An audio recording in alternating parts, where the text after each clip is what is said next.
Gloria a Dios. Vamos a hacer un ejercicio, ¿os parece bien? Vamos a ponernos de pie, un momentito. Vamos a estirar las manos, vamos a decir, gloria a Dios. ¡Aleluya! Agarramos aire.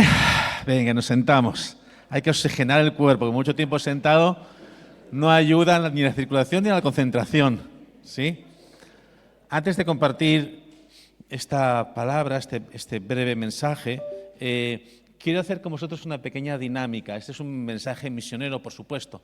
Así que me gustaría que por un momento pudiéramos pensar en el primer mandamiento. ¿Cuál es el primer mandamiento? ¿Amarás a quién? A Dios con todo tu corazón, con toda tu alma, con todas tus fuerzas, con toda tu mente. Y el segundo es, amarás al prójimo como a ti. Muy bien. Pues quiero que te imagines un momento el prójimo. Cierra tus ojos. Ponle cara al prójimo. ¿La tienes? ¿Tenéis aquí en la mente al prójimo? Muy bien, abran los ojos. ¿Vale? Guárdeselo en la mente porque después quiero hacer una pregunta sobre su prójimo. ¿Amén? Muy bien. Quiero compartir, en este caso, sobre lo que decía mi esposa, la infancia. ¿Por qué es tan importante que trabajemos, en este caso, con infancia en riesgo? Y antes de esto, antes de explicaros por qué es tan importante que trabajemos con la infancia en riesgo, quiero que entendáis de dónde sale el concepto de infancia en riesgo. No es algo que nos hemos inventado, está claramente descrito en la palabra. Abra su Biblia conmigo en Lucas 2, capítulo 52, por favor.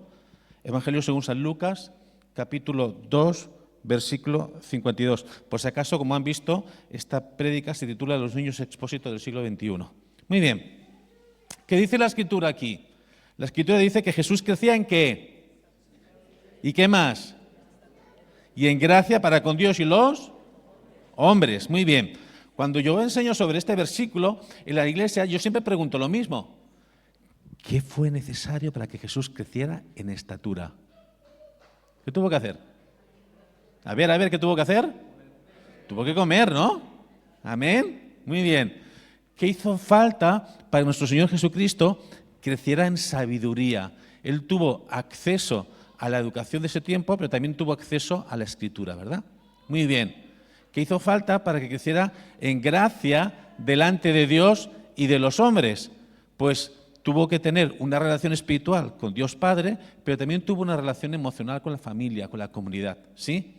Así que Lucas 2:52 nos habla de forma que implícita de que Jesús tuvo una familia, Jesús tuvo una comunidad, Jesús tuvo una alimentación, Jesús tuvo educación, Jesús tuvo todo lo necesario para crecer de forma integral. Di conmigo, crecimiento integral. Amén. Él fue el máximo exponente del crecimiento integral que un niño debe tener. Cuando en este versículo se nos habla que Jesús crecía, tenía 12 años. En este versículo Jesús, ¿ok? Muy bien. Entonces, mediante este versículo y otros versículos de la Escritura, se nos está poniendo un estándar, se nos está poniendo una línea, se nos está poniendo un modelo. Y todo lo que está por debajo de ese modelo es lo que nosotros denominamos infancia en riesgo. Es decir, aquellos niños que no tienen en su medio asegurado las oportunidades para crecer como Jesús creció, son niños en riesgo. Ejemplo, si un niño no tiene una buena nutrición, es un niño que va a tener problemas cognitivos, problemas de concentración, es un niño que no va a dar suficiente en el colegio y esto va a embargar un poco su futuro, ¿verdad? O si un niño, por ejemplo, tiene privación cultural, o si un niño tiene tantas otras cosas como habéis visto en los niños con los que trabajamos. Por lo tanto, es importante que todos los niños crezcan como Jesús creció. Esta es la visión de Nuevos Pasos, que los niños puedan crecer como Jesús creció. ¿Y sabéis qué? Estos niños en riesgo de los cuales hablamos no están muy lejos. No hace falta irse a Latinoamérica, tampoco tienes que irte a África, ni tampoco tienes que irte a Asia, están muy cerca de ti. Están en tus comunidades, en tu pueblo, y tal vez hasta en tu familia, tal vez viven al lado tuyo. Niños con negligencia parental, niños en situación de abuso, niños que van al colegio, pero que los están adoctrinando con una serie de ideologías que los tienen confundidos. Niños que no tienen lo que se necesita para poder crecer integralmente y viven en la pobreza en la pobreza espiritual, o niños que viven en el umbral de la pobreza, 29% en nuestro país. Así que os estoy hablando de niños que están muy cercanos a vosotros. ¿Y por qué os estoy hablando de esto? Yo sé que sois una iglesia que tenéis un corazón hacia la infancia, me consta, ¿verdad? Pero quiero hablaros de ir un paso más allá, de que entendamos por qué es tan importante de que nos enfoquemos, en este caso, en el trabajo con niños. A estos niños también se les suma, evidentemente, los niños que son pobres, también se les suma a los niños que viven en explotación sexual, también se les suma a los niños que viven en conflictos bélicos, etcétera, etcétera. Mi mujer y yo estuvimos intentando comprender cuál era la situación de la infancia actual en el mundo y nos pusimos a buscar números, nos pusimos a estudiar sobre el tema. Según UNICEF, en el mundo actualmente hay 1.100 millones de niños en situación de riesgo. ¿Escuchó usted bien? 1.100 millones de niños en situación de riesgo. En la historia de la humanidad nunca hemos tenido tantos niños en situación de riesgo como ahora en el presente siglo. Para que usted se haga una idea comparativa, cuando acabó la Segunda Guerra Mundial, en el mundo teníamos 60 millones de niños en situación de riesgo. Acabando la Segunda Guerra Mundial. O sea, hemos crecido como población, está claro, ¿verdad? Pero comparativamente hablando, ¿sí?, el problema no ha menguado, sino que ha crecido. A estos niños nosotros los llamamos los niños expósito del siglo XXI. Y usted puede pensar, ¿y qué significa esto? ¿O cuál es el concepto? El concepto es el siguiente. Usted sabe que el Imperio Romano, ¿sí?, pues estuvo en prácticamente toda Europa y gran parte en toda la cuenca del Mediterráneo. Y el Imperio Romano, que también invadió Israel más o menos sobre el 40 a.C., llevó consigo sus tradiciones, llevó consigo su cultura, sus leyes, sus normas, todo lo que ellos en sí hacían. ¿Y qué fue lo que sucedió en este tiempo? ¿Por qué le quiero hablar de este imperio? Lo quiero hablar de este imperio para que usted entienda el concepto de niño expósito, pero también para que usted entienda hoy en día por qué seguimos pensando en los niños como pensamos. Una de sus costumbres consistía en que cuando un niño nacía con una deformidad, o era un niño débil, o era un niño no deseado, lo agarraban y lo sacaban fuera del pueblo, de la ciudad, y lo dejaban abandonado. O lo tiraban a la basura. Esta costumbre no solo era del Imperio Romano, también era una costumbre que se hacía en los tiempos de Grecia, ¿okay?, cuando Grecia era un imperio. Esta costumbre que se hacía, evidentemente, era algo atroz para nosotros. Los niños que eran recogidos por alguna persona, ¿sí?, en el mejor de los casos acababan como esclavos. Pero generalmente estos niños morían de inanición, deshidratados o eran devorados por alguna bestia o incluso por los perros. Y esto era una práctica común en el Imperio Romano. Debe usted entender que el Imperio Romano en algunos países permaneció por 6 siglos. Entonces, esto que se hacía fue algo que permeó en la cultura y en la conciencia de esos países. ¿Por qué esta práctica tan horrenda no era permitida? ¿Por qué no era penada? ¿Por qué se le permitía hacer esto?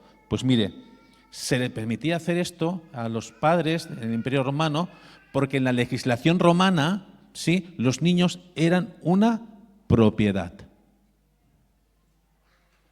Yo sé que por ahí algunos dicen que los niños son propiedad del Estado. Usted no haga caso. Ni son del Estado, ni son propiedad nuestra tampoco, porque no son objetos. Los niños son personas de pleno derecho con potencial espiritual y son un regalo de Dios, le pertenecen a Dios. Amén. Diga conmigo amén. Exactamente.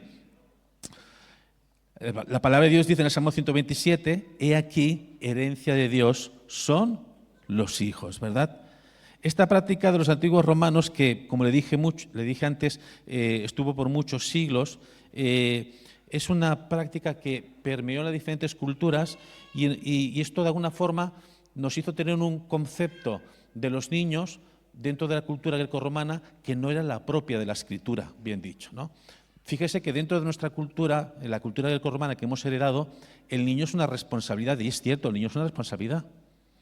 El niño puede ser una carga, el niño es fruto de una relación sexual, el niño se le da el valor dependiendo del contexto, o es el Estado el que da el valor.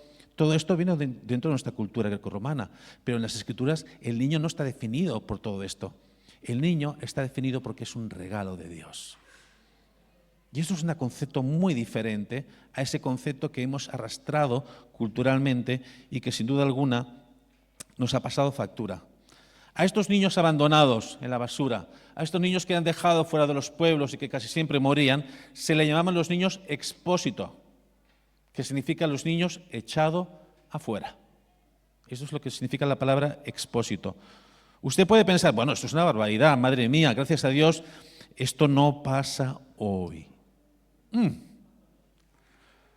Tenemos 1.100 millones de niños en situación de riesgo. No los dejamos indudablemente en los caminos. Indudablemente no los abandonamos en la basura, aunque por ahí alguna noticia sale de vez en cuando. Pero cuando nosotros, los adultos, no dejamos que los niños se acerquen a Jesús, de alguna forma estamos haciendo lo mismo que aquellos romanos. De alguna forma estamos haciendo lo mismo. Yo soy de la opinión, porque trabajo con niños, que es mejor construir infancias saludables que reparar adultos, ¿sí? Yo sé que esto suena cruel, pero es verdad, es mejor invertir en infancia, ¿verdad?, que reparar adultos. Pero los niños no suelen ser el foco generalmente ni del evangelismo ni de las misiones, aunque me consta que en esta iglesia sois una iglesia que trabajáis mucho con los niños. Pero en general, por nuestra experiencia, esto no sucede así. Para que usted pueda entender de lo que estoy hablando aquí, le quiero hacer una pregunta y sea honesto delante del Señor, porque el Señor lo está viendo. Amén. Cuando yo les pedí que pensaran en su prójimo, ¿cuántos de ustedes pensaron en niños? Levante su mano. 1, 2, 3, 4, 5, 6, 7, 8, 9, 10, 11. 11 de los que somos. Cuando pensamos en el prójimo, generalmente no pensamos en niños. Nuestra mente de adulto piensa en otro adulto. Pero claro, a Jesús le preguntan, ¿cuál es el gran mandamiento? Amarás a Dios con todo tu corazón, con toda tu alma y con toda tu mente. ¿Y a tu prójimo? ¿Pero qué sucede si en el prójimo, en nuestra mente, no hay niños? ¿Qué sucede con los niños? ¿Verdad? Buena pregunta. ¿Sabe qué? Los niños no fueron sujetos de derecho o los niños no tenían derecho como nosotros los adultos por muchísimo tiempo.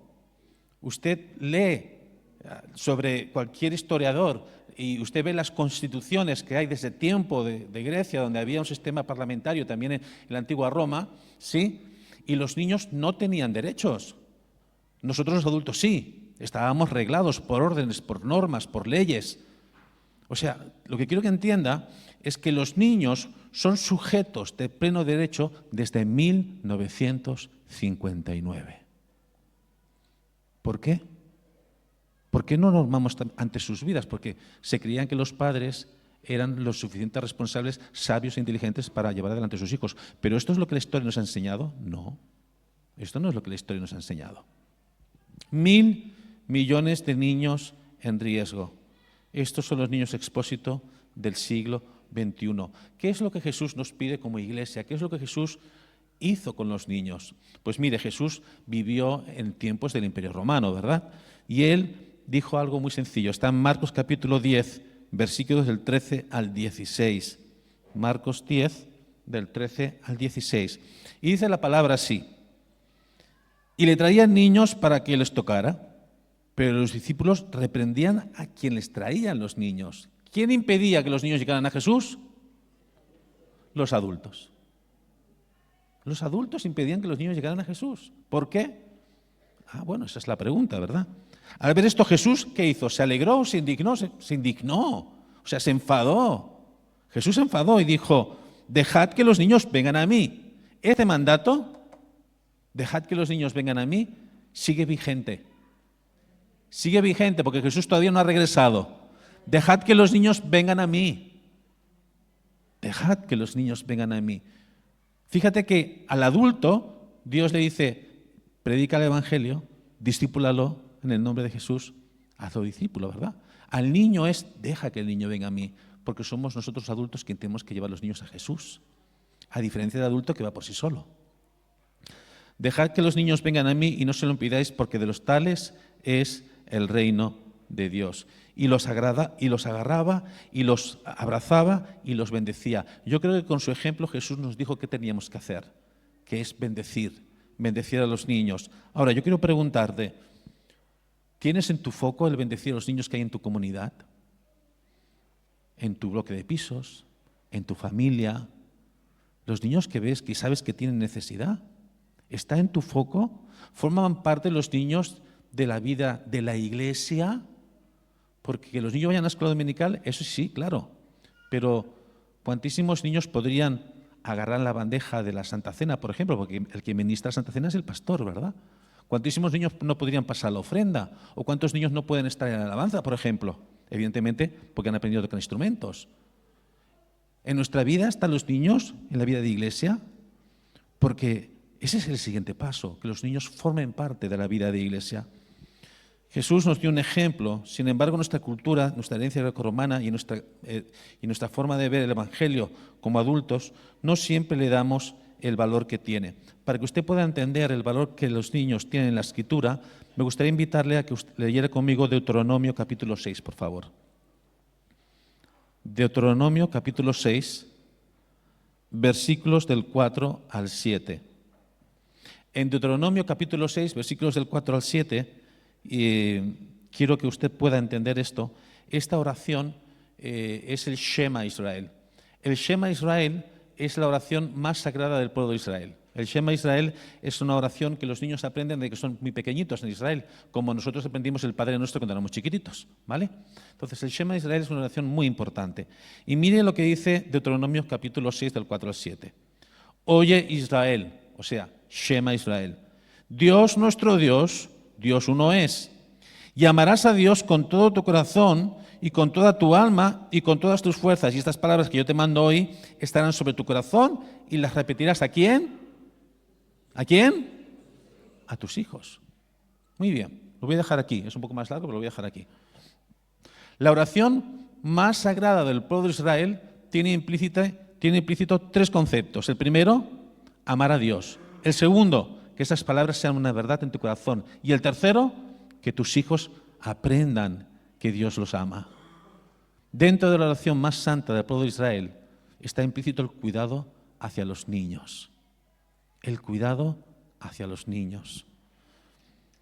Fíjese que nosotros tenemos ese concepto de la infancia que muchas veces deja al niño en una situación de desamparo, ¿sí? Decimos que el Estado son los que tienen que hacer esto, que el Estado tiene que ocuparse de lo otro, que el Estado tiene que hacer aquello, pero el mandato de ir a predicar el Evangelio es para nosotros la Iglesia. El mandato de que dejar que los niños se acerquen a Jesús es para nosotros la Iglesia. El dar pan al que necesita es para nosotros la Iglesia. Pero dejamos todo diciendo, es que tiene que hacer esto el Estado, esto y lo otro. Bueno, pues sí, el Estado tiene que hacer su parte, desde luego, pero nosotros también tenemos que hacer la nuestra. Quiero compartir un testimonio que me parece que es importante que lo haga y con ello voy a empezar a cerrar este pequeño mensaje. Hace más de 100 años, 100 y pocos, un niño fue abandonado en un convento en Loja, Granada. Esta historia de este niño es una historia peculiar. Este niño que fue abandonado, pues evidentemente fue atendido por las clarisas, que eran las monjas que habían ahí, y cuando el niño ya pudo caminar o pudo correr, la enviaron a un orfanato. Y en este orfanato el niño se crió hasta su mayoría de edad, hasta los 18 años. Cuando el niño salió, evidentemente no tenía apellidos, puesto que no tenía padres que lo reconocieran. Por lo tanto, le pusieron el apellido que el Estado español impuso por ley. Y este niño, al salir de ese orfanato, le pusieron como apellido Expósito. Aquí en España, a los niños que salían del orfanato le ponían el apellido Expósito, en el sur de España. Así que se llamaba José Expósito, José el echado afuera. Este niño era mi abuelo. ¿Y saben qué? 2 generaciones después, Yo tengo el grandísimo privilegio de recoger los niños expósito que me encuentro por el camino. Y es el mayor privilegio que Dios me podía haber dado. La pregunta es, ¿estás haciendo tú lo mismo? ¿O vas a ser como aquellos romanos que dejan a los niños a su suerte? Este es un trabajo que no podemos hacer solos. Tenemos que hacerlo todos en conjunto. Todos tenemos que mirar a esa infancia en riesgo y decir en el nombre de Jesús, yo no voy a consentir que pase esto ni en mi barrio, ni en mi comunidad, ni donde sea. Porque ¿saben qué? Tenemos un llamado, el de predicar el Evangelio a toda criatura. A toda criatura. Así que os animo en el nombre de Jesús a que sigáis haciendo ese excelente trabajo que hacéis con los niños, pero que vayáis un paso más allá. Y que en el nombre de Jesús defendáis los derechos de las viudas y de los niños como la palabra nos enseña. Y que seáis vosotros, cada uno en su lugar, en su casa, en su comunidad, aquellos que velen por los niños expósito del siglo XXI. Acabo con este versículo. Muchas veces cuando voy a la iglesia escucho expresiones como queremos tocar tu corazón, Señor. Queremos estar cerca de tu corazón, Padre. Todos queremos tocar el corazón del Señor. Todos queremos estar cerca de su corazón. Pero la Biblia nos indica una forma de hacerlo. En Mateo 25:40 dice, de cierto os digo que en cuanto lo hicisteis a uno de estos mis hermanos más pequeños, a mí me lo hicisteis. Cuando tocamos la vida de uno de estos niños más pequeños, es como si lo hiciéramos a Jesús mismo.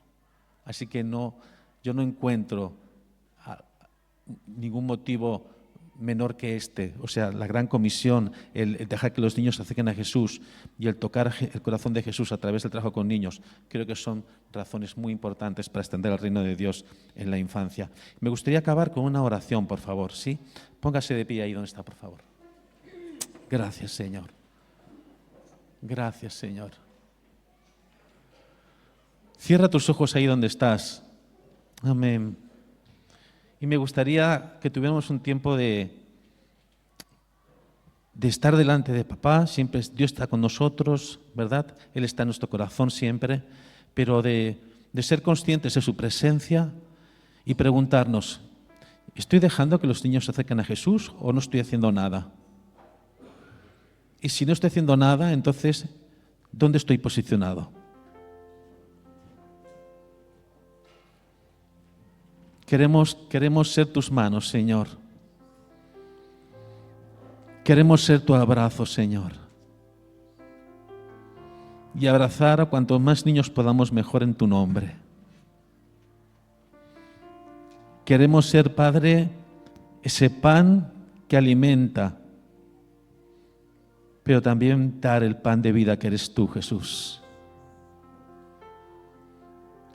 Dios, queremos clamar por nuestros niños, aquí en Puerto Sagunto, en Valencia, en España.